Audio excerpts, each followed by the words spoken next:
welcome to the Nobody Asked Me Guy show. Guys, I'm your host, Melvin Casey Lars. Now, I have my panel here tonight, my people here. You guys know how we do it. You know, we don't waste people's time asking cookie cutter questions and all that kind of foolishness. We just get down to business because we deal with champions. Now, we know most shows will have a lot of gossip and getting into people's personal business and all of that kind of stuff. We don't waste our time with small-minded things. I have all of these outstanding ladies here with me tonight. They're all bosses, guys. Let me tell you, all three of them.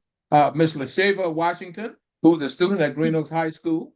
We have with us Miss VASHTI Dotson, who's a coach, and I'm going to tell you a little bit about each one of them, but I just want to tell you who we have with us first. And we have Miss NASHUNTE RAGSTER Manuel. Now, first of all, guys, let's share with you a little bit before about Miss LASHAVA, I'm sorry, Washington. Now, Miss Washington is a survivor. And many of us read stories and we see things that happen to us in life, and people go, "Oh, woe is me," etc. Believe me, this is not my show. I won't talk about my situation, but I do understand. But Miss Washington is a real champion, ladies and gentlemen. She fights through this stuff, and she has this village that's working with her. And we're going to talk about that tonight with these lovely ladies. And I just want you to know that as we are now introducing Miss LASHAVA Washington to you, is that you are talking and you will be talking to a real champion. Because, hey, we all know and understand that when life comes at us, it comes at us like the speed of light. And life just comes and it keeps coming and it keeps coming. We have to stand there tall. So now Miss LASHAVA Washington is a Green Oaks High School student. She has some health challenges via her vision, etc. She'll be sharing that with you with as much as she's comfortable sharing, and whomever she'd like to share on that as well. Hopefully, I see another beautiful young lady sitting there. Hope that's her mom. I don't know. And I know Coach Dotson is there, and we've already talked about. So let me tell you guys a little bit, and they're going to tell you more. But let's start with Coach Dotson here. Now, Coach Dotson is a native of Bossier City. She's a proud graduate of Louisiana State University. She's worked with and this is just few things, guys. She began as a youth minister director. Then she became the coordinator. She works with the MIME ministry, helping youth and getting them straight, served as the evangelical ministry. And she's the deaconess president, assistant basketball and head basketball coach. She's dedicated 6 years as a paraprofessional and high school teacher, mentoring young men, young women, etc. As I said, there's more. I just wanted to give you a brief undertaking here. Next with us, we have Ms. LASHANTE RAGSTER Manuel, who's a native of Shreveport, Louisiana. She holds a BA degree in psychology from Grambling. She's a Grambling State Tiger. Also, she has a master's degree in education, has finished up doctoral work.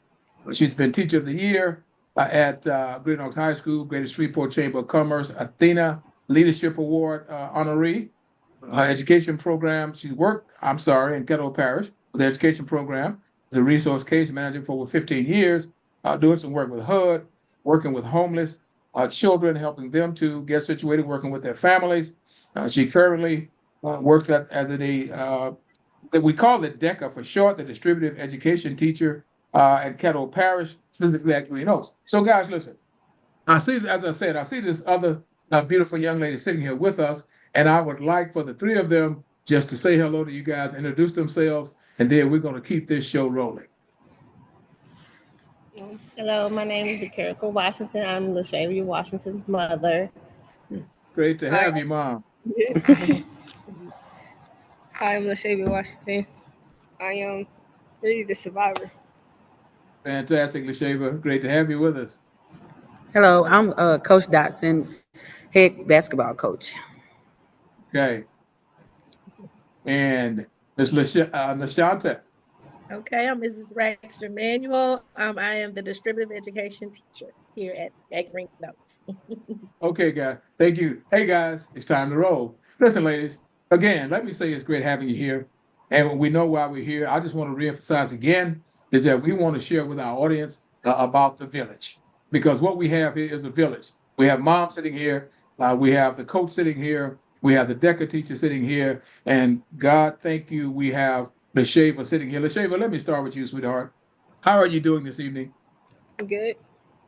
Well, listen, will you share with us initially What started that made you know that something was actually happening with you as far as your vision? I started recognizing that my vision started to get weakened and started to get blurry is when I first entered the ninth grade here at Green Oaks. When I had first entered the ninth grade at Green Oaks, I noticed from long distance from where I was sitting at, I noticed that my vision was getting blurry and I would not be able to see the screen. So I told my mother that my vision was getting blurry, and then that's when everyone around me started noticing that I started squinting my eyes in order to see the board. Wow. And when you were doing that, when your vision started to fail, uh, what was LaShava thinking? You know, a lot of times, and let me say this before you answer. People love to say, and Lord knows I'm a Christian. Okay. But sometimes people dismiss us when things are happening in our lives by saying, well, just pray about it. What was happening? I mean, and I wanted to preference that because I know that most of us, especially those of us of color, we believe in God. Most of us, you know, we're going to pray and we're going to ask God to heal us, etc. But what I want to get to is obviously praying is deep, but Lashava, how are you feeling when you start to discover that something was actually happening with your vision? I started feeling it was really kind of weird because I wasn't used to it. I was always used to seeing 2020. So when my vision started deteriorating, I started was wondering like what's going on with my vision. My vision always been 2020. So that's when I started telling my mother that my vision is getting blurry and this is something I'm not used to. Ms. Washington, would you like to share with us what you were going through, your emotions, what you were thinking, how you were reacting? Would you like to share that with us, please? Or will you share that with us, please? When I know I've been noticing that she sits so far close to the TV or the phone always or something always to her face. Well, when she went to the doctor, I asked her that question, like, will she go blind or something like that? He kind of go around the bush about it. So now we just gonna wait till it comes. We go see the specialist, and then when we went to the specialist, they told me that what was leading to. And I'm like, I asked this question way before, so we can go and fix the problem. And I had want to break down and cry because I'm like, as a mother, you always try to fix the problem for your child or anything, and I don't have any control over it. Wow. Wow, that's powerful. Because as you share that, most of us, even knucklehead men like myself, when you are dealing with personal situations of those that you love, and again, I'll refer to knucklehead men like myself, we have a tendency to try to hide stuff, even though many times we're in the darkness and a lot of pain. And when what you're sharing as being a mom, wow, I could imagine that's pretty tough. Now, I don't know if this was shared with uh, Ms. Dotson, with Coach Dotson first, or with Rax Emmanuel first. But ladies, would one of you kind of share uh, what you were dealing with at this time when you got the information, or how you felt, or how you felt you could share and support LaShava? Oh, let me. Well, as a coach, okay. As a coach, when I first came in, I already knew about LaShavia because I watched, Green Oaks basketball. I'm a big basketball fan. I worked at Benton High School, Bossier High School. So coming in, I already knew she was the leading scorer, and so she was already dealing with the eye problems. We playing the games. She's struggling to see. So in that meantime, her mom was taking her back and forth to the eye doctor. And I was thinking, I'm like, this is my first year.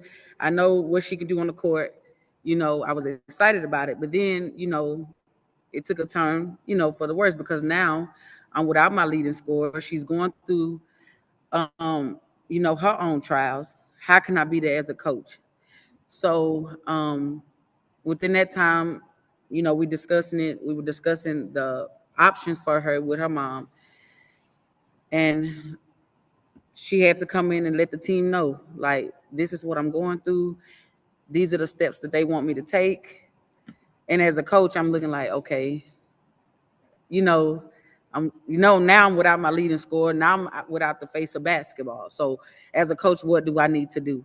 So we just rallied around her, and still even going through the season up until her eye surgery, I was like, you're down about it, but then you like, okay, she need to do that for her. She need to take care of her, take care of her health. And the only thing that we talked about, while she was in my class, like, you got to go through it. Everybody has to go through something, but you got to remain positive. Even though we struggled, just not LaShavia went out, but prior to that, I lost a senior. I lost another senior to knee surgery. Then I turned around and lost LaShavia to what she was dealing with in her trials. And then I lost a junior, also one of my leading scorers. So it was a struggle trying to bring in the freshmen and sophomores, and then also losing all your upperclassmen to medical situations. Wow. Well, the way I dealt with her, she would always, LaShavia is so sweet. She's so precious to me. That's my baby. And she would come in, and I knew, how and you feel like something is wrong. And I look at her, I said, "What's wrong, baby?" And she shared it with me, and I'm like, "Oh God." So of course I'm like her mama. I want to cry right there, but I can't cry in front of her. And I'm like, "Oh my Jesus, what?" Okay. So, all I can do is just keep encouraging her to don't give up, continue to go to school. Just we got her. I just want her to know that we got her. The teachers, we got her. As long as you just continue to come, do what you need to do, we got you. We are a family at Green Oak, regardless of if she might not have me no more, but she always knows she can come in one of our classes if she need us for whatever she need us. It don't matter. It could be a cookie, it could be a granola bar, it could be a hug. I don't. She know. She already know we all are gonna do what we need to do to make sure her day, because the ultimate goal for every teacher at Green Oaks is to ensure that our babies have what they need and they feel secured and feel like they can make it at the end of the day. So when she told me that, all I could do was pray. I put on my prayer list at the church. I put on the prayer list. We prayed. I told, I just like, Lord, please just bring her through this, because I knew this was something. When I watch her play basketball, she just lightens up. That's her thing, and she's so excited. And I can see such a bright future from Miss Washington. And so all I can do is just pray for her, keep her lifted, like, hey, why you looking like that? What's going on? Wait a minute now. And I would always like to, anytime she comes to me, I'm going to uplift her. And I think that was the thing that all of us did when we found that out. Although we all were nervous and scared about what would be the outcome, we still had to know that God is in control and he has to find an answer. And we had to make sure that we let her understand it and just keep the faith and go and ride with her. Let her know we riding all the way to the end with her. And that's just what we did. Wow. LaShavia, knowing that you have all of the support, does that make it easier to, as you transition? And I know that may sound like a crazy question because we all want to have what we call 20/20 vision. So I'm not talking about the actual seeing, but I'm talking about the seeing with the heart, not with the eyes. Does that make it easier for the support that you're receiving, not only from your mother, but from your coach and from Miss RAGSTER? And how does that make LaShavia feel? It feels like more encouraging, like more motivation. Like, you got this, you got teachers, family behind you, so you got to push yourself more. You just got to work harder. And I've been knowing Ms. RAGSTER since my 7th grade, since I got here. When I first got to high school, created IBCA, I fell in love with it. So I knew that if I need someone to talk to, I could always go to Ms. RAGSTER because I've been knowing her ever since I entered Green Oaks. Right. May I ask you about your classmates? Are they understanding? Are they still trying to scratch their heads and figure out what happened? I mean, what are their reactions? They're understanding, but at the same time, they have like questions like Yeah. they have questions like how did it come about? Like what do you see? How's your eye is and stuff like that? Because everybody know keratoconus is like your eye, your cornea or your eye is shaped into a cone. So most people wouldn't think that my eye cornea is shaped as a cone when it is. Right. And when you get those questions, I have to ask you this. When you get those questions, even though you know people are asking out of concern, does it ever get irritating? I mean, are they constantly coming and asking the same question over and over, or do you just kind of take it in stride and feel, hey, they just concerned about me, so they want to know? Or does it ever get irritating? It's like a mixture of both. Sometimes it get overwhelming having to say the same thing over and over, but at the same time, it's like probably never came in contact with somebody with this type of eye condition. So you gotta tell them like where it is and tell them that it's really it's really not that bad once you get used to it and adapt to it. Right. Now, as far as your goals, as far as your academic goals and that kind of thing, obviously, I say obviously, most of the time when we are athletes, everybody have that thought of maybe going to college or beyond or playing, etc. And we all know again that academics should, if they're not, always first and foremost. So when it comes to the goals now, have they shifted somewhat, even though the vision has shifted, or not sports, because obviously, without being insulting, we know that sports are off the table at this point, but we also know that God does do miraculous things. And people have a tendency sometimes to poo-poo that and to, like I was telling you before we got on the show, everybody thought I would have been dead 34 years ago, according to the doctors. And I know vision and cancer is not the same, but it is, because they counted me out, and we don't know what God may have in store. So that's why I want to say to you is not to ask you a crazy question, but to really ask you, since sports does not seem to be an option, have you given much thought to how you're going to now maneuver, or is your psychological vision the same as far as where you want to go, as far as your academics and what you want to do? My vision is still the same. It never changed. I always go home get more information about what I want to do in my future. It never changed because I And came that from would a be household with struggle. okay. So how my mom struggled, I knew I had to do something to make us not struggle no more. I knew at the end of the day, me seeing my mom just selling on paycheck to paycheck, it wasn't pleasant at times. So I knew in my thought, I always had wanted, I'm gonna be something to make us have income come into the household, have multiple income coming in for, I don't have my mom living from paycheck to paycheck her whole life. I always just had that mindset. Wow, that's powerful, because I also noticed that in your article they were talking about and if you're not comfortable, don't talk about it. But I just wanted to ask, they were talking about the domestic violence situation, and the reason I bring that up is because I grew up in a home fraught with domestic violence, to the point, quite honestly, that I thought I was going to have to take my stepfather's life for beating my mother, and it got pretty hairy. So I asked that, not being insensitive, because I grew up in a house like that. So I'm just, with you having the challenge of having to deal with the site and having to have lived through, unfortunately, domestic violence situation, wanting to see mom have a better life and to be able to move forward financially. Uh, does that, how is that? And this is a loaded question, and it's a question that we ask people without thinking.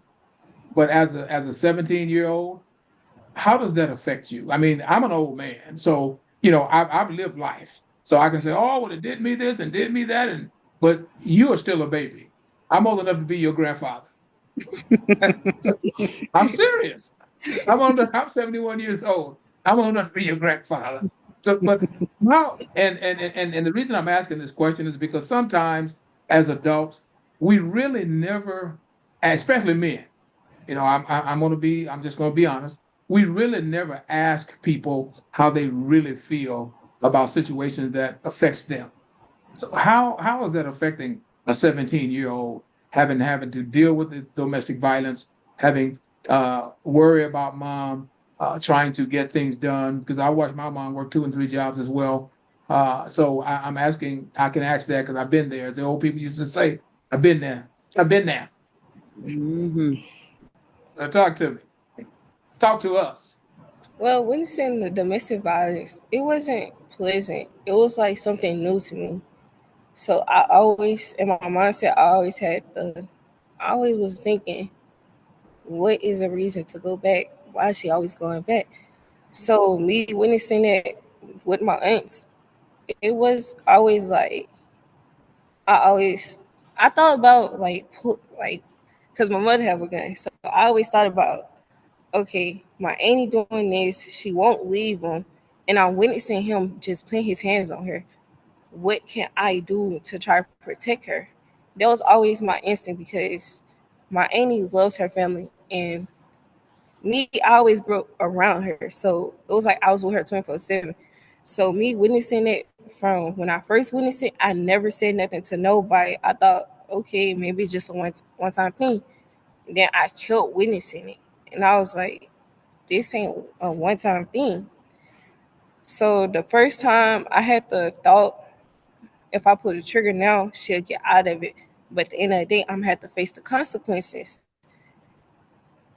And it was like I'm when he sorry. first, it was when she first called my granny in the middle of the night. It was on a school night. She called her saying, "Oh, I need your help," and then the phone just hung up. So my granny called my mother. My mother went over there, and I said, "I'm gonna go too." So when my auntie took off in her car and he finna go to his car saying, "Oh, I'm finna run her off the road," my thought in my head was like, "God, just don't let him catch up to her and run her off." So when he came back, I was like, I was just sitting in the car, just looking at the weapon. Like, should I really do it?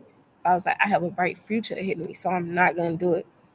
And me watching my mother struggle since I was young all the way up, I was like, is this struggle gonna ever end? So I was like, I have to do something to make me and my mother get out this struggle. We can't live like this for the rest of our life. It's not a Yes. pleasant thing to want to feel. Yes. Wow. And I want to ask you that with the village, because I have a lot of young people that watch my show. I do seminars all the time on domestic violence and that kind of thing. And the question I get from them all the time is, why do adults not talk to us about this? Why do they not ask us how it's affecting us? As a matter of fact, I used to take it, and I have to share this, ladies, because I used to take it one step further when I talked to moms. And I just talked to a group of mothers 2 months ago. And I would ask them, do you realize what you're doing to your child? Do you realize you're causing your child to be a potential murderer? And they would go, and some ladies would actually get mad. And I had one lady that said, "Hey, Jack," said, because do you realize? I said, because I'm that kid. So I want them to hear you. I want to help you set a platform up where you can so you can talk to people, where you can do seminars and workshops, because people need to hear real people. They need to be able to identify with real people. And with us having this village, they need to be able to understand. Other young people need to be able to understand. Your mom is here. You talked about your mom's struggle. Your coach is here. She's talked about not only loving you and caring for you, but her struggles as a coach trying to move things forward. Ms. Raxter is here. She's talked about the love that she puts out there and how you could, hey, whatever she can come by for a cookie, or just for a hug, or whatever. So the message that you and your village is sending to our young people and to the other ones that will see this is much larger than you realize, because so many young people struggle with exactly what's happening. Now, they may not be dealing with the physical ailment, the challenge, I should say, that you're dealing with. However, they can understand the strength that you have. Remember at the beginning of the show, I told the people that we have 3 bosses, but I see now we have 4 bosses. And I say that out of love for you ladies on here. I tell people all the time, my mother's my hero. Yeah, I'm a big macho man, all that stuff, ex-Golden Gloves champion, football, all that. But my mama, my hero. I saw mom just like you're talking, sweetheart. I saw her struggle, trying to keep us together, trying to take care of us, the whole nine. My dad was off doing what he did, God bless the dead, doing what he do. So She had to I'm just being honest. Because see, this is the kind of show that nobody asks me guys show is. We have conversations. Yeah. We have conversations with our guests. We don't, sit up and act like I'm going to tell you another thing, ladies. I don't sit up and act like I don't understand what it's like not to be black. I make no apologies to people, and I have a lot of. And by the way, I call white people my less melanated friends.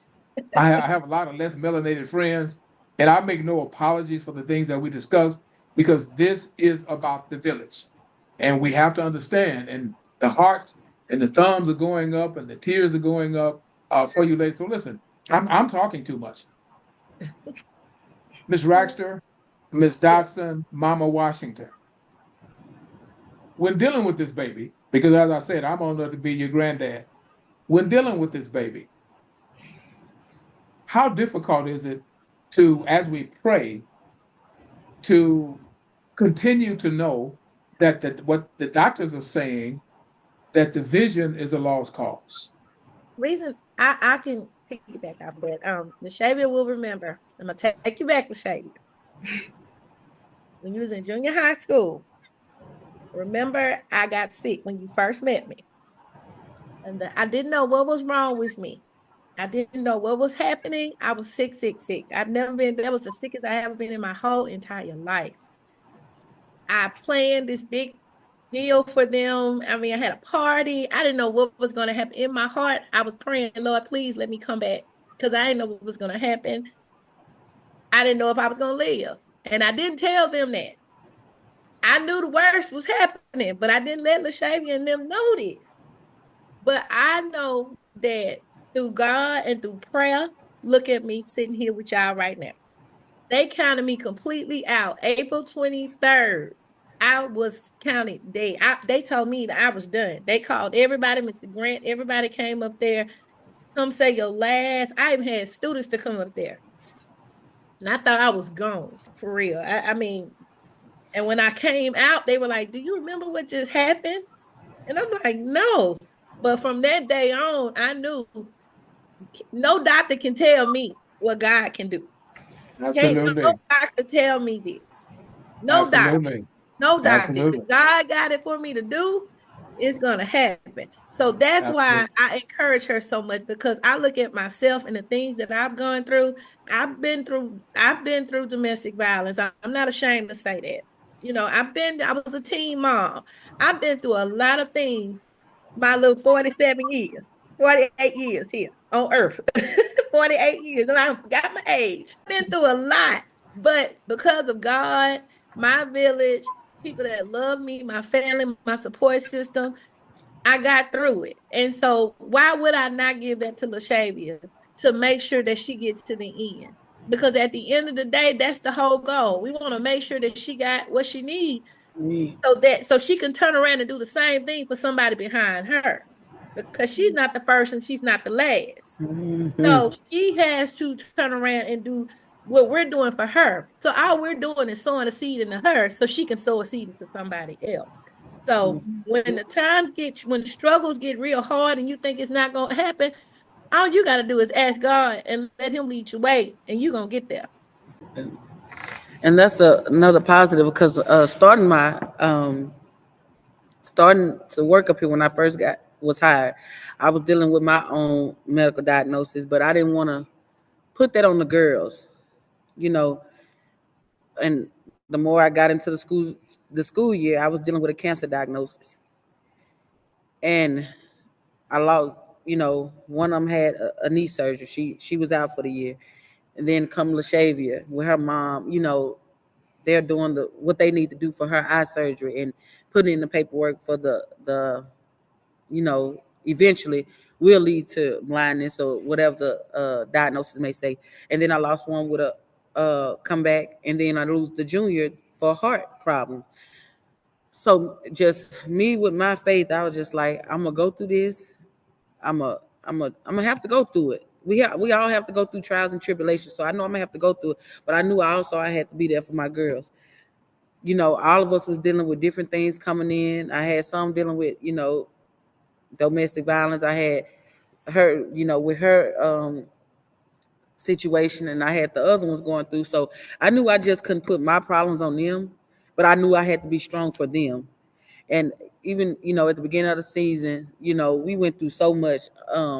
Also with medical diagnosis, we were looking at the program with dealing with girls that weren't passing, dealing with grades. So I started off the season with 7 girls out of 21 girls. I started the season with 7.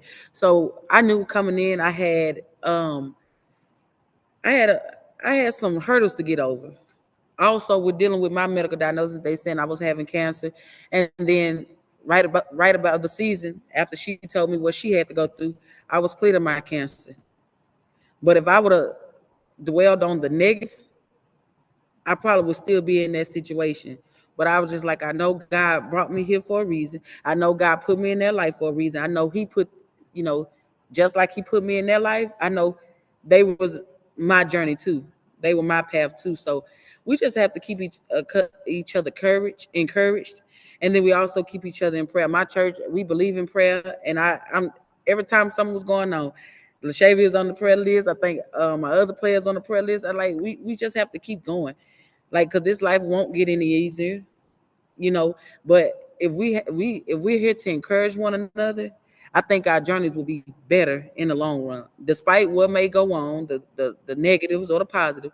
If we just here to encourage each other, it'll help. It uplifts us to continue the journey, and it also give us we plant that seed, and then those kids or whoever we plant those seeds for, they're able to do it in their journey. And you know, me and Coach Dotson, we're creating safe spaces for our students.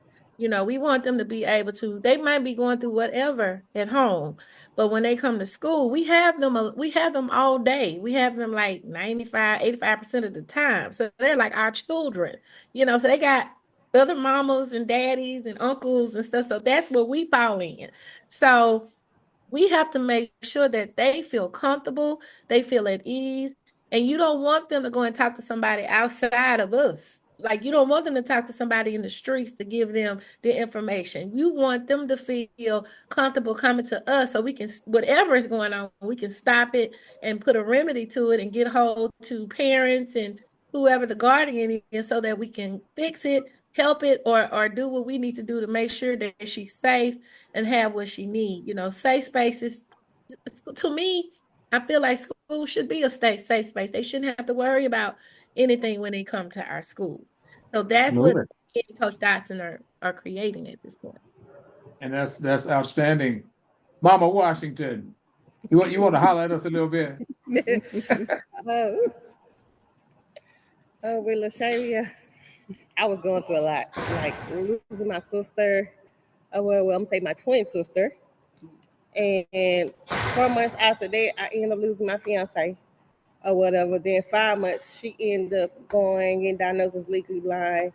I was just like, feel like I just about to sink. Like I couldn't breathe. I couldn't do nothing. I didn't want to give up or whatever. But I knew at the end of the day, I have my 2 daughters, LaShavia and Layla, to take care of, and my family. That's the only thing got me through it, because I just was at the bottom.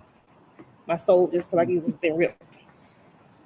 I had to keep pushing her with her sight and say, you got this, you do these. But some days, first hour when she get here at Career Center, you have a teacher that want to babysat her. And I'm like, don't do that. She do not want to be treated like she has a disability. She is a normal student.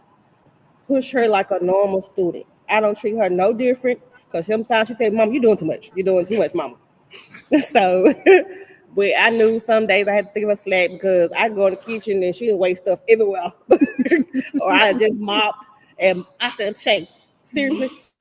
So I have to continue to push us, say everything's gonna be great. You got this. We're gonna get through it. Oh, this is wow. Listen.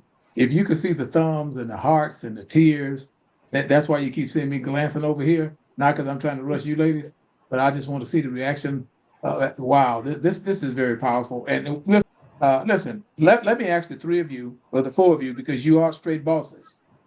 If you'd like to leave parting words, any advice, anything to my young audience here. Um, really, most kids my age, some of them, most of them, they don't like going to their parents about anything. That's just something that some of us have. We can't go to our parents about nothing. We'll go to our cousins or anything like that, or our school teachers. At the end of the day, you gotta say something. You gotta seek help. If you need help, you gotta show signs you need it. Don't show signs and not speak up for yourself.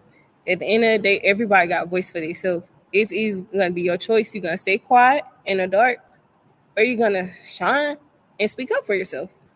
It's always you have a voice for yourself. Speak up. Most people be scared to speak up about domestic violence. That's something that I'm not finna go by no more. I'm finna speak up for domestic violence. Cause most kids my age, they'll just sit back, not saying that let them eat them up. I can't let that do that to me no more. Because at that time or the moment, I felt guilty. Like I literally felt guilty about my any murder. Like I could have did something about it. But at the end of the day, I had to look back and see what everybody was saying in my family. God was on your side. So it's my choice Right. that I didn't tell her story. So when I get older, I'm gonna go out, tell her story, warn kids about domestic violence. Even when love signs, when they're like, you'll see that they get more physical with you or anything like that.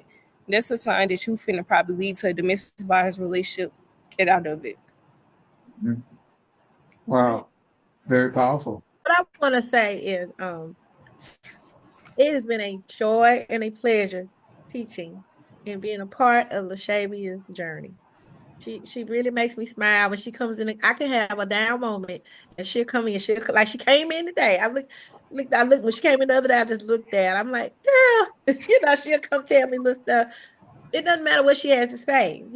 She has that thing that if you're down, she gonna make you laugh. She gonna make you smile. She gonna tell you something. She gonna tell me something that's going on at Career Center. About her test that she's taking, and I got one more time to tell. I'm gonna take it. And I'm so proud of her. But what I want everybody to know that's listening in, it doesn't matter what you do for a kid. You can give them a pencil, you can give them a hug or whatever. But the only thing they will remember is the way you made them feel. That's it. Mm, That's all that they're gonna remember. You can mm. give them $1 million and never see them again.